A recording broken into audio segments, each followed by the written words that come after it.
Lo stato di salute del cartellone 2023-2024 del Teatro Pirandello d'Agrigento tra consuntivo e prospettive. Ascoltiamo il direttore artistico Francesco Bellomo.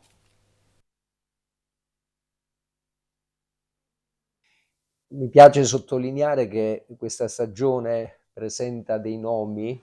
che sono presenti nei cartelloni dei teatri più importanti d'Italia e quindi siamo riusciti in quello che era il nostro intento quando ci siamo insediati, che era quello di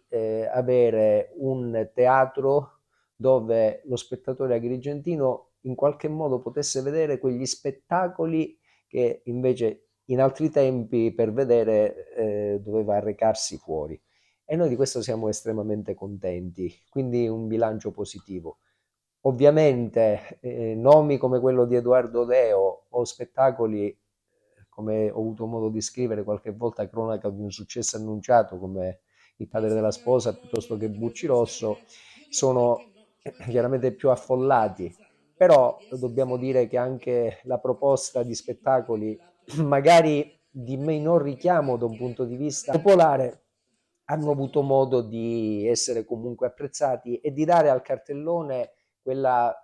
quell'allure particolare che fa sì che non si tratti semplicemente di un cartellone di puro divertimento, ma è un cartellone anche dove si riflette, dove si possono vedere anche grandi spettacoli classici oppure grandi registi. Mi riferisco come spettacoli ad Assassino nella cattedrale piuttosto che a Pensaci Giacomino o a Todomodo o a registi come Peter Stein, che tra l'altro era anche presente ad Agrigento, cosa che non fa spesso, per cui insomma veramente stiamo andando, a mio avviso, nella direzione di un teatro importante che aggrega, che porta sempre più persone, ma che rimane comunque un teatro di qualità. Credo che un fatto importante possa essere il fatto che riusciamo con alcuni spettacoli, non ultimo quello che stiamo facendo, ad avere anche una bella percentuale di agrigentinità che noi portiamo in giro. Questo spettacolo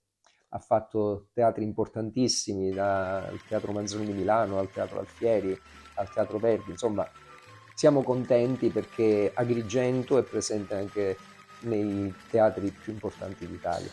Sarà l'anno delle produzioni importanti del Teatro Pirandello, perché io volutamente ho aspettato la data del 25 per poter realizzare alcuni progetti con nomi veramente importanti, sia da un punto di vista della regia che da un punto di vista attoriale. Per cui siamo pronti a questa sfida e per quanto ci riguarda saremo sicuramente competitivi.